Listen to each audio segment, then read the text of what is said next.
If you sometimes feel like farming is an endless battle for survival, you will find inspiration from Kalan Redwood of Redwood Seeds in this episode of Food, Flowers, and Fun.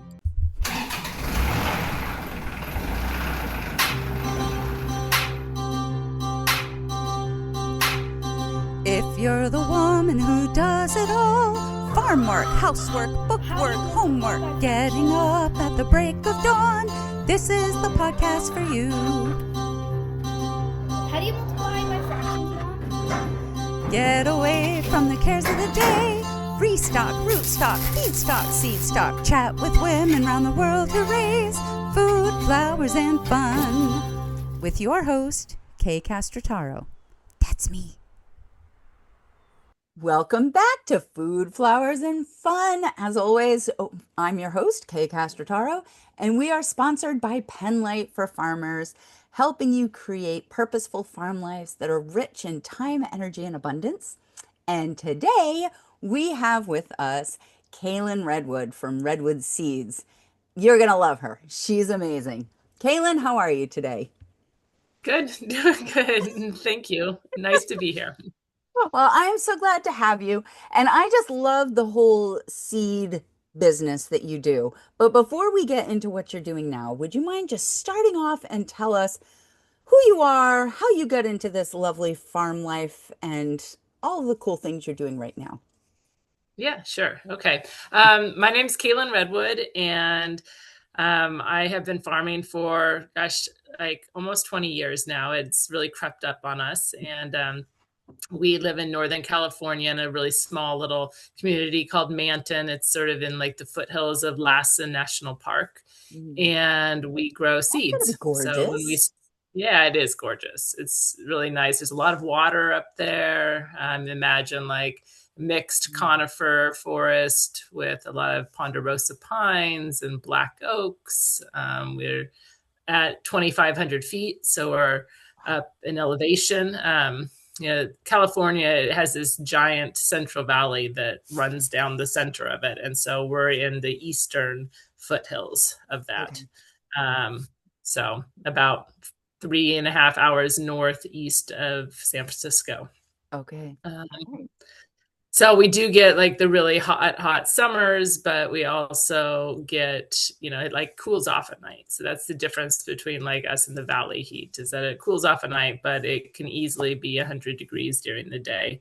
In the summer, very hot. And then we get snow and rain quite a lot and cold in the winter. So that's kind of fun. So it's sort of like living in I'm in New England. So it's similar to New England. Yeah, which you wouldn't think being in California, because we always think of California as like beach and sun and all that kind of stuff. Yeah. But the mountains are a whole different thing. And so you get a little bit of both of that. We do. Yeah, no, it's good. And in fact, it's raining, it's snowing there right now. So that's what everybody's telling me. So yeah. So yeah, we bought 40 acres like 20 years ago up there, and just had a dream to live on the land, but really didn't know what we planned to do with it. And we kind of accidentally fell into seed work through another friend was doing it. And so we started saving seeds too. And in 2009, started our own seed company. So we first started out growing some seeds on contract for larger seed companies, and quickly realized that the potential for making a living actually was higher if we packaged them under our own label and started selling them. So what kind of seeds did you start with, Kalan? Because I got to tell you, I mean, I've used seeds my whole life being a farm kid, but never really done a whole lot with saving them. I really like to roast pumpkin seeds, so that's about as much seed harvesting as I've ever done.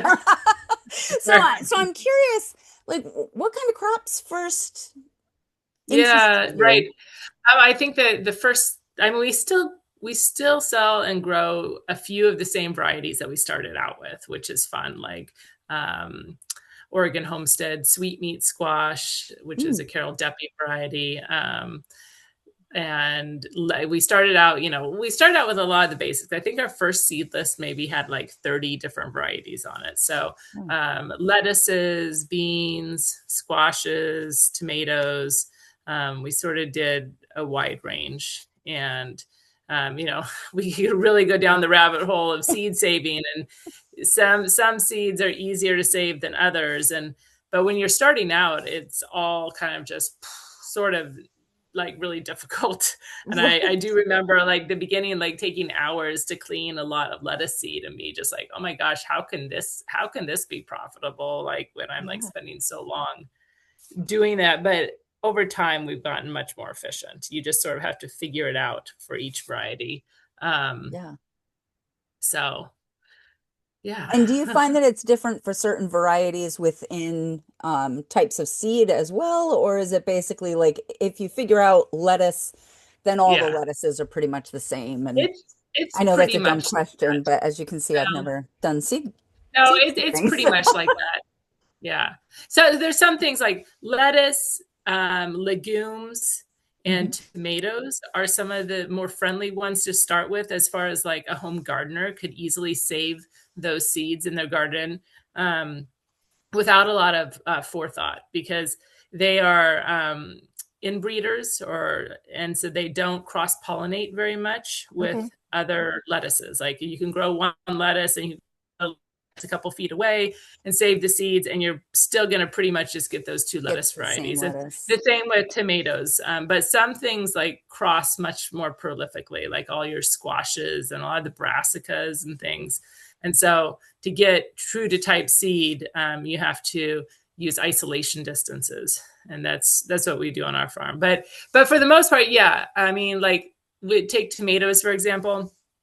Tomatoes, I'm you so have to glad put you them brought that up. through. I'm going to interrupt. I Yeah. interrupt all the time. But I'm so glad you brought that up, because you have for those of you who haven't seen her Instagram page, there is this great video of them stepping on cherry tomatoes that I just thought was fascinating. So talk to me about tomatoes. I want to hear all about tomato seeds. Yeah, definitely. I mean, tomatoes are fantastic for beginners because they don't cross-pollinate very much, and it's a really fun process for saving the seeds too. I mean, what we'll do is we grow like 50 plants of each tomato variety. So we'll go out in the field and we'll have our 5-gallon buckets and harvest into 5-gallon buckets, and then we bring those back into our yard and literally just smash them up. And we have some good equipment for like the winnowing process, but we don't really have fancy equipment for the threshing process. So with tomatoes, like I'll use a flat blade shovel, I'll use a 2x4, whatever I can, I'll stomp on them to smash up the tomato, and I just make a big mush out of it. I wish I had been doing this when my son was young, because I could have taken out all that aggression and just been like, here is a stick. Here are the tomatoes. Go do it. So, okay. So parents out there, those of you who have children who might have some behavioral disorders, like this might be something to think about. You might not start with a stick. You might start with something a little softer that, like, I don't know, a rubber, something rubber, maybe. My kids have definitely enjoyed the tactile part of seed stomping. I mean, my son loves to stomp on piles of beans. So, you put all the dried bean pods on a big tarp and you stomp on them, and that releases the seeds. But back to tomatoes, like you end up with this tomato soup basically, and you let it ferment for a couple of days and you stir it every day. And the fermentation actually helps with the seed viability. It helps to kill disease. It removes the germination inhibitors that are around the seeds, like enzymes that stop the seeds from germinating, like in the tomato. I mean, it's sitting there in this warm, moist environment. Why don't they just germinate? And sometimes you open a freak tomato and they will be germinating. I've seen that. But anyways, so then you add more water to your bucket, and you can put it through a screen. Sometimes I'll put it through a screen to get a lot of the gunk out. But basically all the good seed will sink to the bottom of the vessel, and you keep adding water and then pouring off the gunk. And you keep doing that. It's like you're panning for gold. And it really, literally, it is. It's so beautiful. And then you spread those seeds on a window screen to dry. But back to your original question, like the differences in between like one kind of tomato versus another kind of tomato. It's the same process, but like with tomatoes, some tomatoes are a lot seedier than others. Right. And so that's a consideration, especially if you're growing seed like on contract to another seed company. Like you might want to really like know, is this a really high yielding tomato or not? Because it might affect how you negotiate your price per pound. Interesting. Yeah. Okay, fascinating. So you've gotten into this whole seed stuff, but that wasn't your background. And it wasn't your husband's background either. Your husband is a Kiwi, correct, from New Zealand. And Yeah. so when you first got into this whole plant thing, what drew you into that to begin with? hmm yeah, no, my background was in like Spanish language studies. That's what I studied. And my husband did come from a farming background but it was a stock farm. He grew up on like a mixed sheep and cattle ranch in New Zealand. Um, and so I don't know. I mean, I was in my early 20s and still didn't, was going to university, but still didn't really know what I wanted to do, or had a Do we real ever really purpose, want to know and what it to just, yeah, and I started out growing some stuff. Like I grew some plants on my windowsill in college, and I took a garden class at UC Santa Cruz, which they have an amazing organic garden program. And then I traveled back over to New Zealand with my husband, with Cam, to see who this guy was that I'd met, and see if that might be something that was going to work out. And he Well, had a that's big quite garden the going. exploration trip. That isn't like, oh, I'm Yeah, going to go one state over yeah, and see how this works. Like, that's yeah. halfway around the world. It is. Well, he had been in Santa Cruz for about a month, and then I just went over on my spring break. The first exploration trip was only 2 weeks. I had a return ticket that time, so It's always a good but idea. he had a big garden going, and yeah, it fascinated me being able to like create life from a little seed. I think the mystic nature of seeds and how you plant it, and all the genetic code is right in there. It fascinated me, and it still does. The fact that like by growing seeds, like when you like think about the exponential nature of it, it's kind of mind-boggling, the potential for food in like one jar of tomato seeds. So Yeah, it's such a metaphor for life about how like we can start with something so small and all of our lives, yeah, everything about right. us. We start out so small in so many different ways, hmm and uh, our potential is almost endless. Like what we can yeah. do and who we can become, like hmm it really is pretty amazing. And so yeah, I love yeah, thinking about that and looking at yeah, how that applies to each and every one of us, that we're still seeds. Like it doesn't matter yeah. how old we are or what we've hmm gotten into, like we're still kind of seeds because we never know hmm what we can turn into.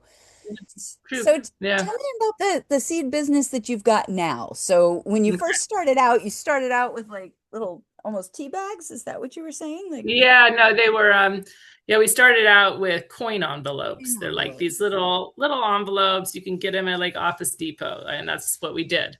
And I went to the local stamp maker and had this guy make us some stamps, and we hand stamped our packets.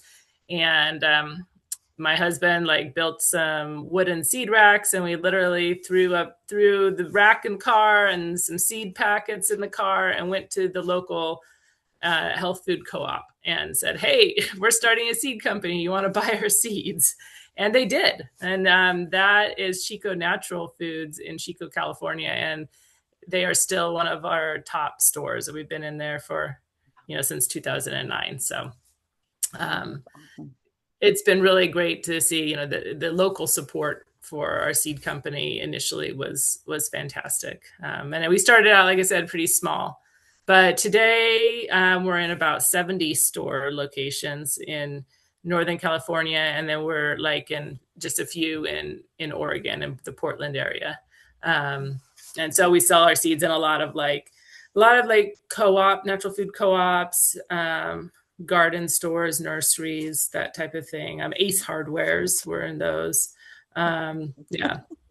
And then we Can also sell people, our seeds online. And yeah, that's what I was I going also, to ask. Can people get you yeah. direct? Yeah. Oh yeah, definitely. Yeah. Redwoodseeds.net. So when I got my domain name, the .com wasn't available. So we are .net.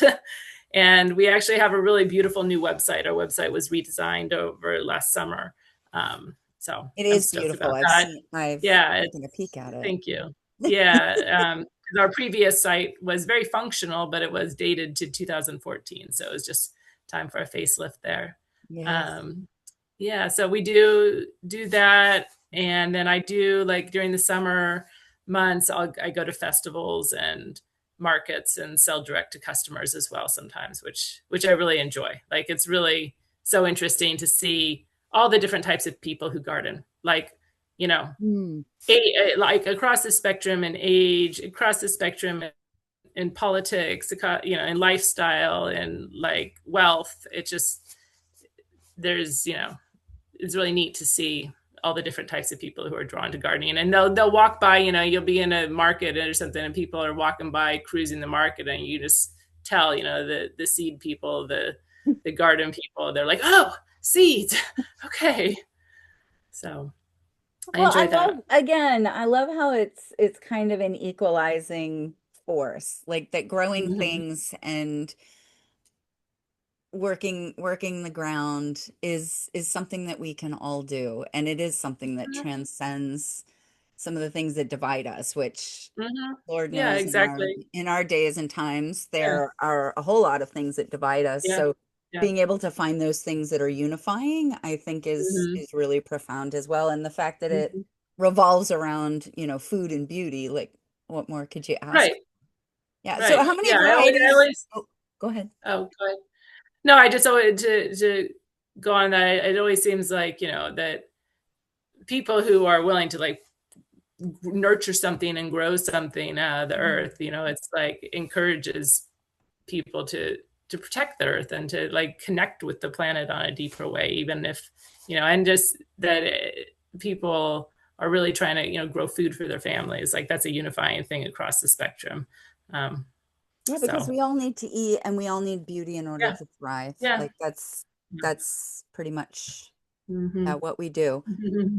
So I'm going to shift gears a little bit because I always want to also look at like the whole farm life sort of thing. This cat is, Yeah, guys, she's pretty you insistent, guys huh? can't see a whole lot. Yeah, well, he has become like a fixture in the podcast, and his hair is like all over my face right now. So I'm Ah. So, having said that, we all have these interesting challenges of trying to balance our family life, our farm life, our and our personhood. And so Hmm. I'm wondering if you can talk a little bit about that. You were mentioning your kids. You've got this big seed company that you guys are running. Hmm. So, what are some of the things that really work well for you in your farm life, and some of the things that you're like, I wish I had that a little bit more under control? Hmm. Sure. Um, yeah, I have two kids. They're 13 and 9. Or 10 now. My son just turned 10. And yeah, running a business and homeschooling and, being mom, it's a lot of different hats. It's been really great the last couple of years since we have moved our business out of our house. And as far as like the office part of it, because, we do all this farming, but at least half of my job is the office stuff, and that might be something that a lot of new farmers don't realize. I'm sure, like, farmers across the board, like, there's always the office stuff, the paperwork, the compliance, the organic certifications, the bookkeeping, and Yeah. if you're not on top of all of that, then it's just all a lot harder. It's not just about growing the plants. Right. So having a actual dedicated space now to focus on that is great. We rent the old teachers lounge at our shut down elementary school. So Oh, our school was shut down in like 2018, which moved. That's why we homeschool. okay. And but then the community has rallied together and purchased the property and the school back from the district that shut us down. and operates a community center out of there. So I rent the old teacher's lounge as my office, and it's brilliant. It's really great. And then Yeah, that's really we cool. have it's all administered by a nonprofit. I'm on the board of that nonprofit, Manton Parks. Okay.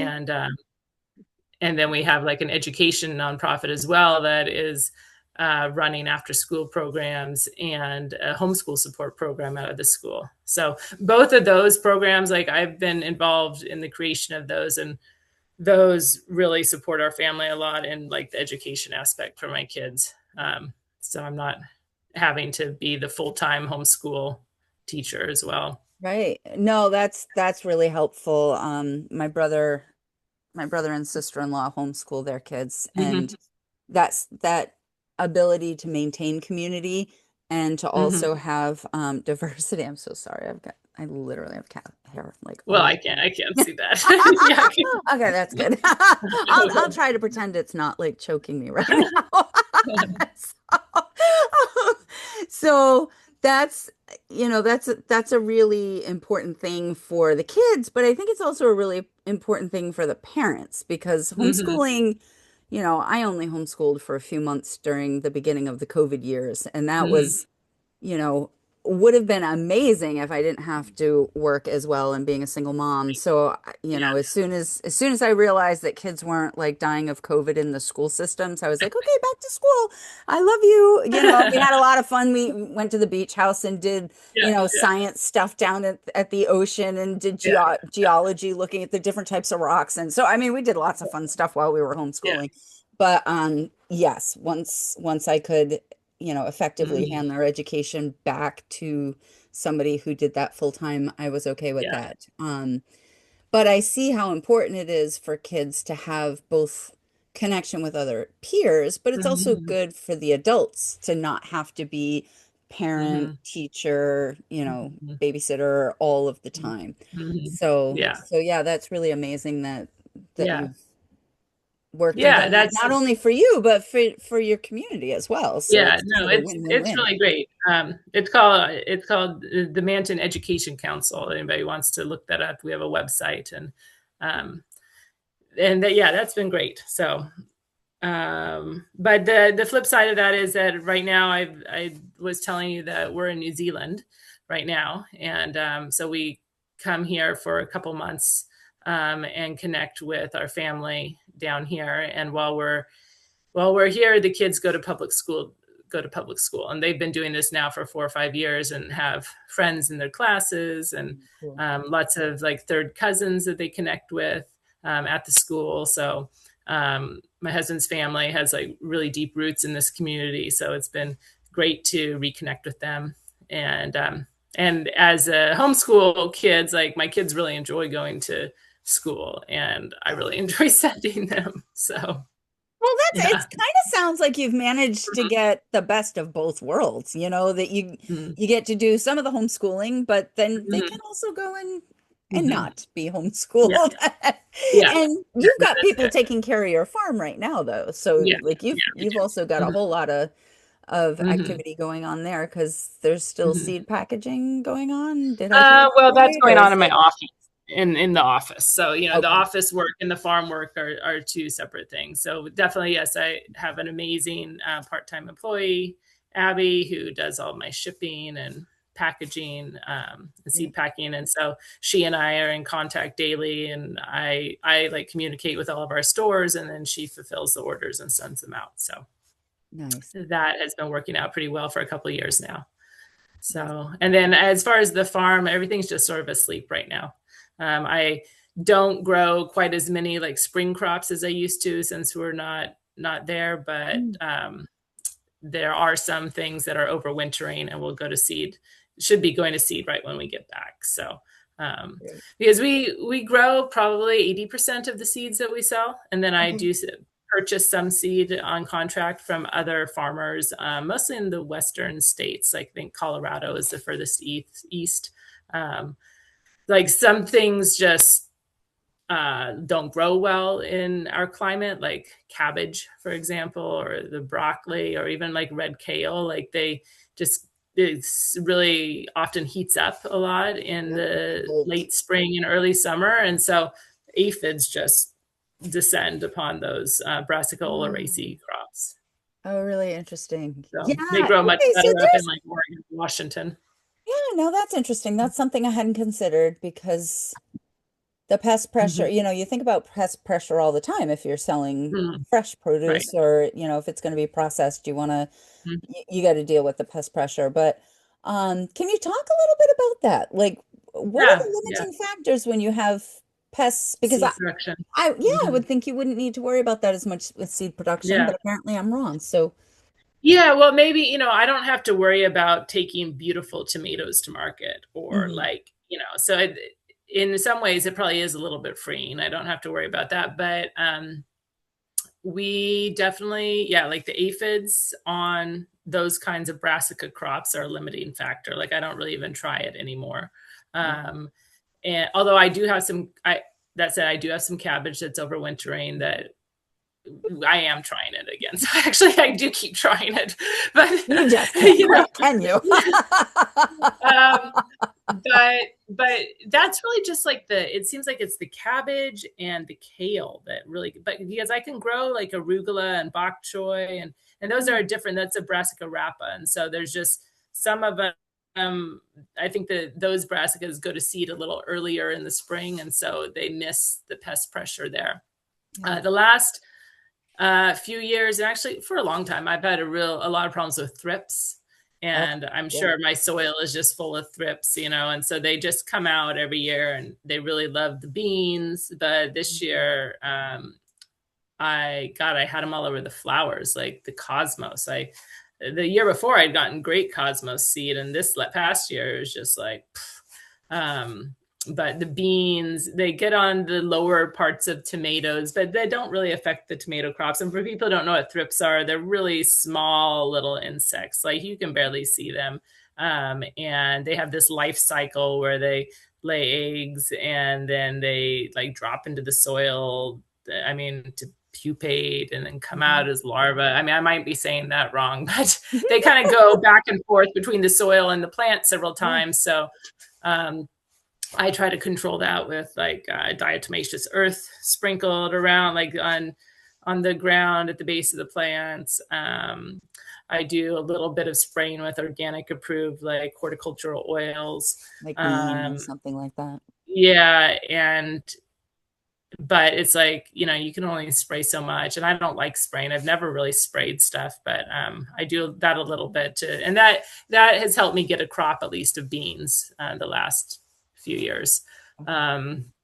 And then we have ground squirrels. That's a plague out west. I don't know if you guys have them out east, but Well, we have lots of squirrels, not probably the same one that you're talking yeah, about, but I know I was talking to ground somebody today squirrels about like actually chipmunks live and in what burrows. I was going to say I was talking to somebody about chipmunks and what a mess Yeah. they make and the things that they Okay. eat up because I was Mm, talking to a dahlia grower. So, yes, we mm. definitely experience that in certain areas, especially. Yeah. Mm. Yeah, yeah. Well, ground squirrels, they like have these big burrows and they multiply. And we haven't this winter, and actually last winter, it just hasn't been very cold, and so I think they're multiplying faster when it's we're not getting the cold. And it's the same with all the insect pests too. They're not getting the kill off in the winter that Right. they need to. But yeah, like the ground squirrels. Wow, this last year we put in like a new field, and fenced it and everything. And then I direct seed a lot of my stuff Yeah. these days. Like I only really start like my tomatoes and peppers and flowers in trays and Yeah. transplant. But and mostly just because I don't know, I don't like to babysit tons of seedlings. I'll do a certain amount, but I like to direct seed.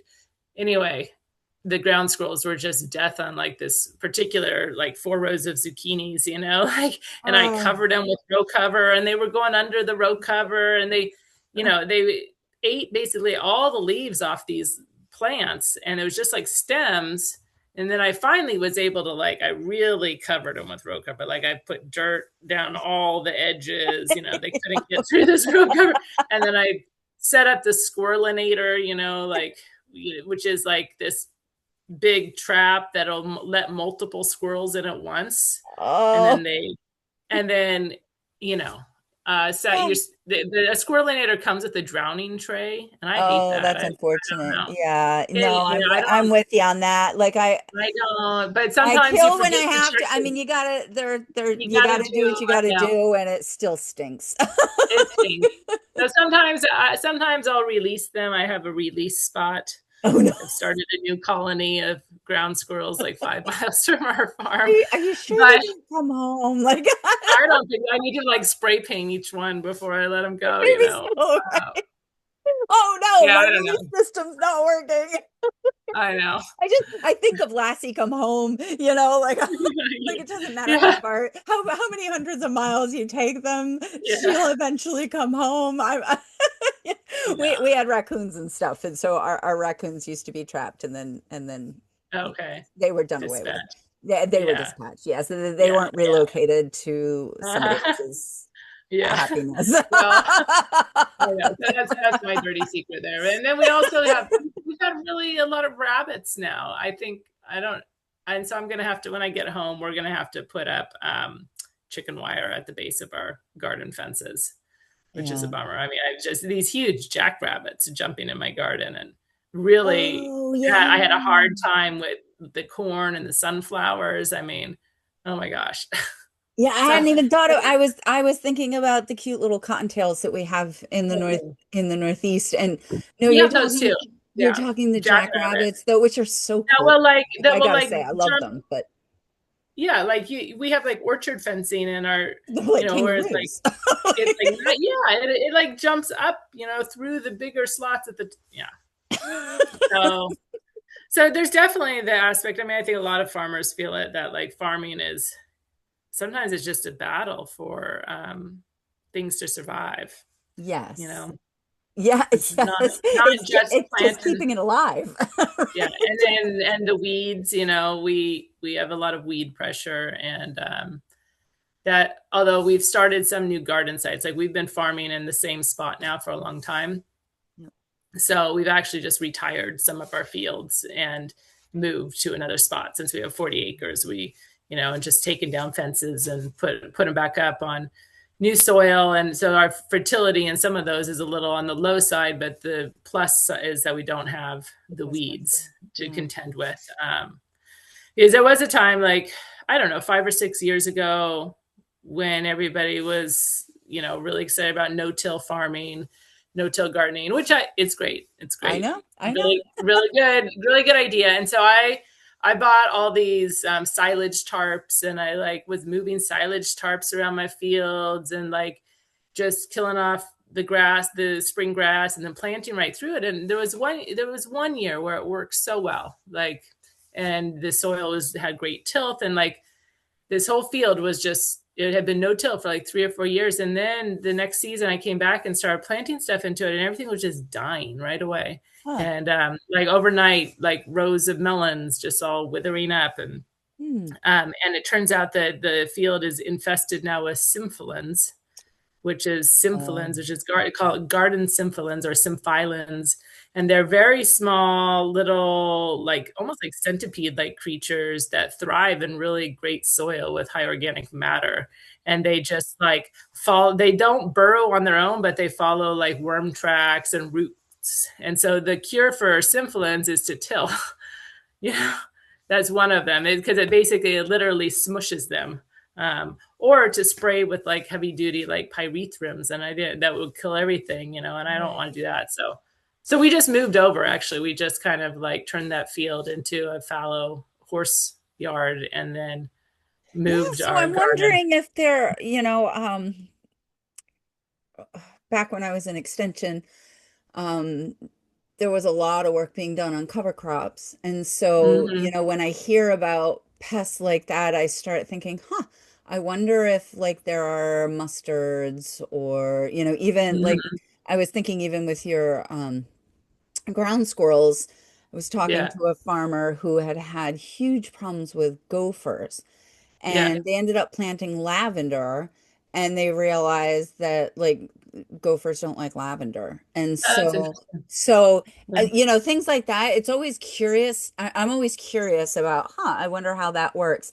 And I'm not familiar with those pests so much. Hmm. So like I wouldn't even be able to begin to imagine Hmm. what they might use for cover crops. Yeah, I don't But know if that's interesting. I'm That's curious interesting. if there are Yeah, some cover crops out there that yeah, would help to, yeah. you know, kill them Maybe, over the course of my years. understanding of it's in phylums is that they move up and down in the layers of soil. So, like right now in the winter, they're probably way down, and then as it warms up, they come up to the Mhm. surface. Um, Yeah. and I had somebody had told me that they had had more success like growing alliums in a Okay. field. They don't like alliums, and That I'm makes actually been that field has been like just sitting there for now for like 4 years, and we had a horse that was grazing it, and Yep. I am tempted to try to put some of it back into production this year because there was a portion of it that one year, a portion of it did kind of survive and finally made stuff. So I was thinking I might till it up Yeah. and use it because we do use a tractor with a rototiller on it, and but we only are tilling each field like once, maybe twice a year. It's pretty low till. Like Right. usually we'll come in and till in the spring weeds, throw compost down, and then till the beds, Right. um, and do a fairly shallow tillage. And Yeah, yeah, and all tillage is not created equally either. yeah. Like the tillage that you do with certain Hmm. equipment is going to be much different. Like the Hmm. impact on the ground is going to Yeah, be much different than with for other sure. things. And Yeah, I'm a big fan on this yeah, podcast of yeah, saying, hey, we've got lots of different ways of yeah, farming. We always want to yeah, be doing yeah, the best for the yeah, environment, for the soil, but also for the farmers and for their financial yeah. stability, because all of those things have to play together in Hmm. order to have functioning farms. So, Yeah, no, um, absolutely. That's it. That kind of for me, that experience of like really trying to go all in on one system, and then I realized, yeah, it's like just like my diet. I'm an omnivore. I'm not.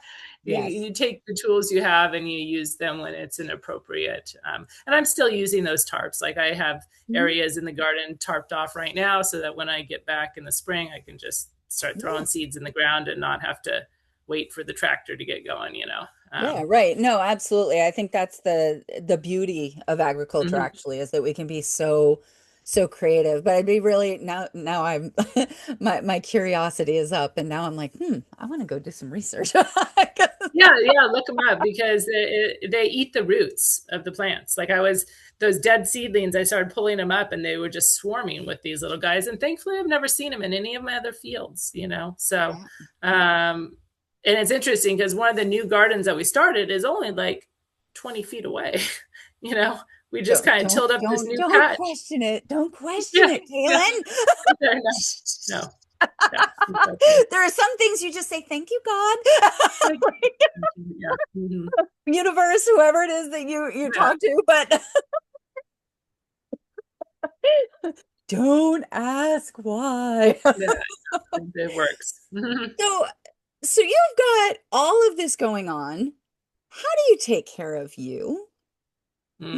What do I don't you know. do My every day back for you? is all stuffed up right now, so maybe I need to still figure that one out. Oh no. I know. I was just I barely did anything. I don't even know what I did. I think I like pulled on a branch that was on the ground that had been grown over by weeds, and I don't Oh, know. I've kind of been like stuffed up for a couple of days right now, but yeah, taking care of yourself is it's a hard one. I mean, I feel like in some ways when we come here to New Zealand, that is taking care. I always go home feeling much more like refreshed and ready to start farming again. I try to go on walks. I'm a big walker, so I like to go on walks. I like to read, so I sit down and read books and novels, yep. in the evenings and let my mind, wander. Yeah, Um, what's your favorite downtime read? Just I was an English teacher, so I love talking. yeah. Yeah, no, I don't know. What am I? I put you on the spot. You weren't expecting. Yeah, I don't know. I have to think of my favorite books. It's hard. I do like a little science fiction sometimes. One of my favorite science, I really liked the Project Hail Mary by Andrew Lear. Oh, I think they're making that into a movie with of course. the guy who was in Barbie. Oh, I don't What's his even know. name? I don't even know I either. don't even know. But I really like that book. I missed That Barbie. one My stuck sister out over kept the telling years. me I should go see it, and I didn't. So, That's all right. Yeah, that's all right. I don't know. I will read about just great. about anything. I like to just go to the library and look at books in person. I've never really gotten into downloading things on my device, you know. So I mix it up. I read some romance. I read historical fiction. I'll read some science fiction. I'll read like heavier drama stuff. I just read a pretty good book about women in Afghanistan that was definitely heavier. Yeah. And I don't read a lot of nonfiction. So Mhm. I feel like I do a lot of enough nonfiction reading in my work life, you know? Yeah. Yeah, not so much. I tend to go for a good novel too. Yeah.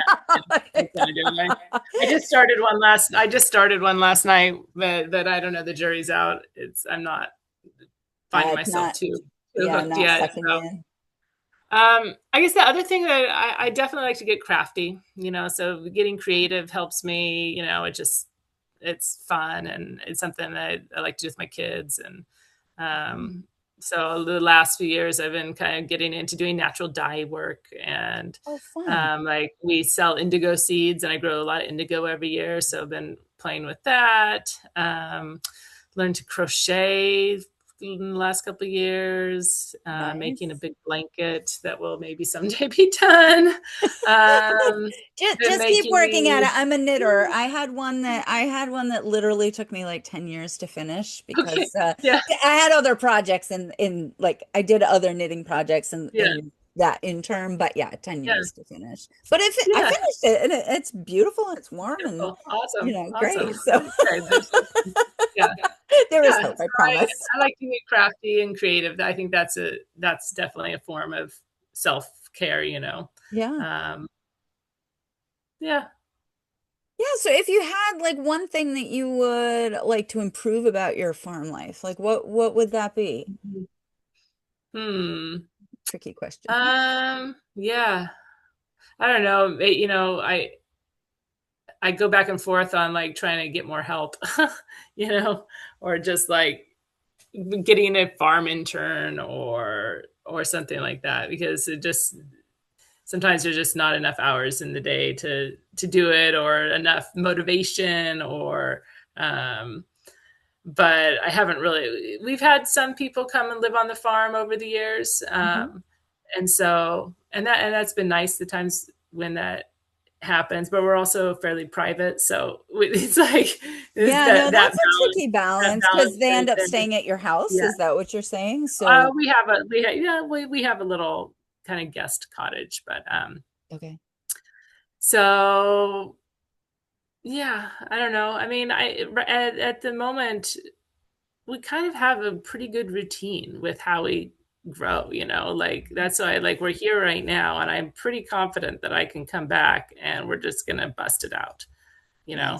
Nice. Um and so now we've been doing this long enough that's how it feels at least. And then there's always something that happens every year, you know, like some new pest comes or there's, you know, there's always some crop failures, but Sure. because I think I used to experience quite a lot of anxiety around like the planting season, you know, and like just Hmm. like, oh my God, are we going to get it all in? Is it going to happen? And now Right.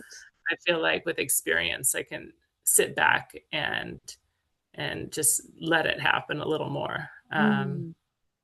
You know, the business side of running a seed company is always a learning experience too, you know, or just always more to learn. Like I definitely wish that um, I had taken more time to study business 20 years Yeah. ago. Like when I went to college, and people were like, "Oh, I'm a business major." I'd be like, "Oh, you're selling out to the man," and you know, or something like that. Like, but little did I When know we were in high they school were. and there was like the business track and the college track. It was like there were two, at least in my small high Yeah, school, yeah. there were two tracks. And it was like if you just took the business classes, that was like seen as less than. And then you Huh. had all the higher academic AP Yeah, classes. Like, and now I yeah, look back at it, I'm like, no, no, no. We all need those business classes. Like yeah. those Oh, should be definitely. mandatory for Yeah. us because they Hmm. really are important. And Hmm. so many of us now are self-employed that Hmm. it's really important to know how to manage your money and manage Hmm. the business, you know? Yeah, it is. It is. So, Yeah. And it saves you money in the long run because, well, now, see, I was going to well, say that, and I'm going to backtrack for a minute because I was going to say then you don't need to pay the bookkeeper and the blah, blah, blah. hmm, But I also yeah, teach farmers that a lot of us are in farming because we love farming. We don't yeah, love doing the book work. So if you don't yeah, love doing the book work, yeah, even if you can do it, sometimes yeah. it's worth paying somebody else to do it because you don't want to do it anyway. They do it faster, they actually enjoy doing it. And then you can go and spend more time doing the things that you really enjoy and building the farm life that Hmm. pleases you instead of, sitting in your office crying because you wish you really didn't have to be doing that. Not that I've ever done any of those things. Well, no, it's true. I mean, I have messed up my QuickBooks so many times over the years, and used like we have a women's business center here locally, and that's been fantastic. And they have like an expert on staff who does free consulting with the clients from the Nice. business center. And so I've had to get my books like fixed several times over the years, and um, yeah. But when you first starting out, like when we first started out, we've never, or I mean, we took on some debt to buy our property, but I don't know, we just didn't have very much money. And so and I think a lot of maybe new farmers are like that too. And so you Mhm. do try to do everything yourself. But yeah, I think it's definitely worth it to at least get consulting, or to get people to help you set it up right the first time so it doesn't all just become a tangle. Yes. Um, you Yes. know, yeah. And So, then you're not outgrowing your books as well. Like I tend mhm, to because I am both cheap and not wealthy.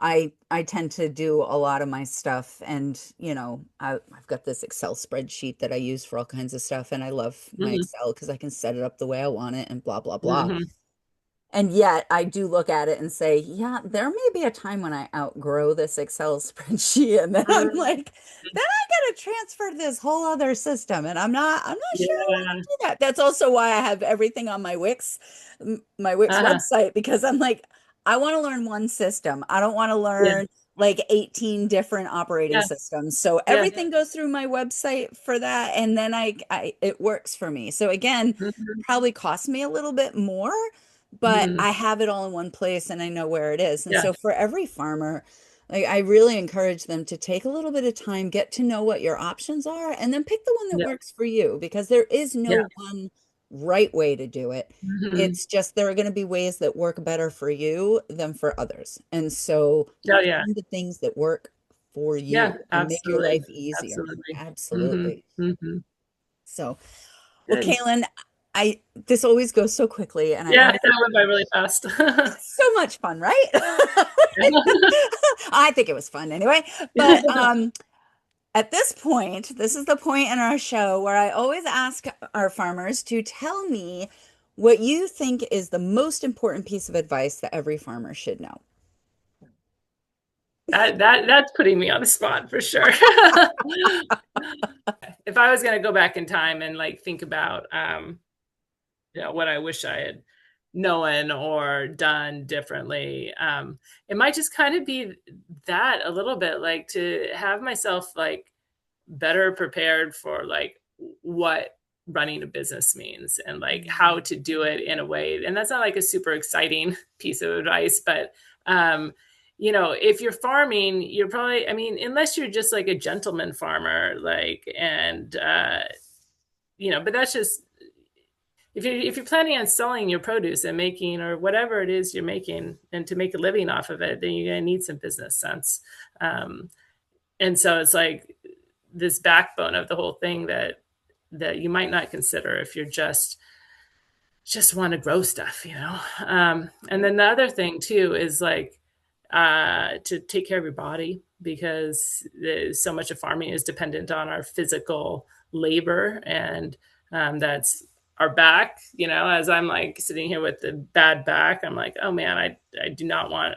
I need to really take care of this and start like strengthening my back, and our skin too, like wearing big hats. That's wearing skin cancer. I think, knock on wood, I think right now I'm the only member of my family who hasn't had some bout of skin cancer. Like basal totally. squamous. So, fortunately, we've avoided melanoma, but it doesn't take long. So keeping up on that, I mean, I think that there's like always a million pieces of advice, like do this, don't do that. Like we never went and learned how to farm from anybody. Like and I think it's more of a thing now. People go and do internships or we just kind of jumped right into it. So, and that worked for us. So I think it can work for other people too. But there's a lot of resources out there for people to get advice and help. Like the small business development centers are all through the Northern California and California. And then there's also the Women's Business Center. So we actually have two great resources in our communities. And they constantly have free classes. They have people doing how to use QuickBooks classes. So you don't have to like go back to college to learn about business. You can also just hook up with these other folks, or such as yourself, it sounds like. Absolutely. Oh, Kalan, thank you so much. It has been such a pleasure having you on, and hopefully we'll get you on again in the future. I keep telling people that I'm probably going to have like the equivalent of like 2 seasons worth of guests and just keep cycling through them because I catch up with them all the time. But thank you, and thank all of you out there, and we will see you next time on Food, Flowers, and Fun. Bye. All right. Thank you, Kay. How do you multiply by fractions, Mom? Farmers calling, our show is all done. Goodbye, farewell, so long, adieu. See you next week, same time, same place for Food, Flowers, and Fun. Go in peace. Visit us at www.penlightfarmers.com.